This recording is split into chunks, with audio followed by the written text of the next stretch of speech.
എഴുതുപരുടെ ശുശ്രൂഷ കണ്ടിട്ട് കർത്താവ് നാഴികയിൽ സ്വർഗത്തിലേക്ക് നോക്കി കരയുന്നൊരു പിതാവേ,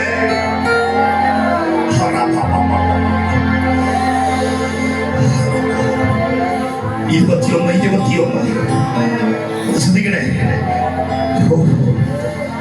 നിങ്ങളെ കൊണ്ട് ശുശ്രൂഷ ചെയ്യിപ്പിക്കാൻ പോവാ. 10:21 ഒന്ന് വായിച്ച പോലെ ആ നാഴികയിലവൻ പരിശുദ്ധാത്മാവിനെ ആനന്ദിച്ചിട്ട് പറഞ്ഞത്, പിതാവേ, സ്വർഗത്തിനും ഭൂമിക്കും നീ ഇവ ജ്ഞാനികൾക്കും വിവേകികൾക്കും മറച്ച് ശിശുക്കൾക്കും വെളിപ്പെടുത്തിയത്. ഞാൻ നിന്നെ വാഴ്ത്തുന്നു. പുത്രൻ കരമുയർത്തിയിട്ട് പറഞ്ഞ, പിതാവേ, ആ നാഴികയിൽ അവൻ സന്തോഷിക്കുക. കഴിഞ്ഞ കാലത്തിൽ ഭൂമിയെ മുഴുവൻ മുട്ടിച്ചു കളയാൻ ഇറങ്ങി വന്ന കേവലം പേരില്ലാത്ത വീട്ടുപേരവയാത്ത സഭയുടെ അകത്ത് പ്രാർത്ഥിച്ച് കൈയടിച്ചു നിന്ന സാധാരണ 70 മീനെ അഭിഷേകം വീണപ്പോ അവരതിനെ പുറത്താക്കി. ഇന്ന് പകൽ നീ വീട്ടിൽ കയറുമ്പോൾ ആ മണ്ണിൽ കാല് കുത്തിട്ട് യേശുവിന്റെ നാമത്തില് പുറത്താകട്ടെ.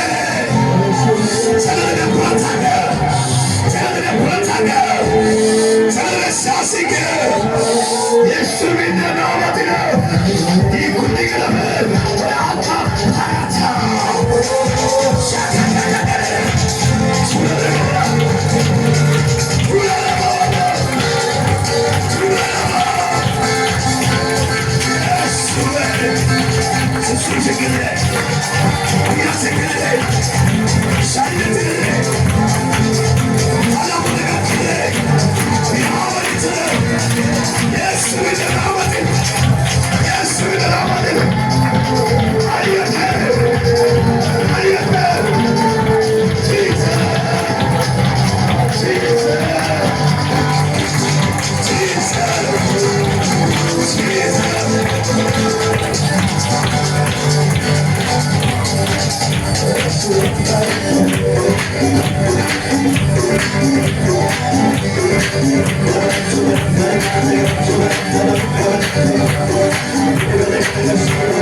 സ്വർഗത്തിനെ ഉയർത്തി പിടിച്ച് പ്രാർത്ഥിക്കുക. ഇന്ന് ഈ ഒരു രഹസ്യം നിങ്ങൾക്ക് തന്നുവിടുക. ഏത് വിഷയവും നാമത്തിലടിയും. നിന്റെ ആത്മാവിൽ ക്രിസ്തു ജീവിക്കുന്നു. നാവ് തുറന്ന ദിവസങ്ങളിൽ നീ കൽപ്പിക്കണം. നിന്റെ വീടിന്റെ വിടുതൽ നിന്റെ കൈകൊണ്ട് തന്നെയായിരിക്കും. കണ്ണുകൾ നടക്കുക. ക്രൂശിലേക്ക് നോക്കാം. ഉലുമലയുടെ കയറ്റം കയറി 12 ശിഷ്യന്മാരെ വിളിച്ചോണ്ട് യേശു പോവുക. യേശുവിനറിയാം ഈ പോക്ക് ഗതശമനക്കകത്തേക്ക് ഗതത്തെയും ഗോൽഗത്തെയും കർത്താവ് മാനവകുലത്തിന് വേണ്ടി ഒരുക്കി വെച്ചതാണ്. വിടുതലിന് വേണ്ടി ഒന്ന് വിശ്വസിച്ചുകൊണ്ട് ആ ക്രൂശിലേക്ക് നോക്കിയേ. ലോകത്തിൽ ആർക്കും കിട്ടാത്തൊരു ക്രൂരമായ ശിക്ഷാ നടപടി ക്രൂശ് മരണം എന്ന് പറയുന്നത്.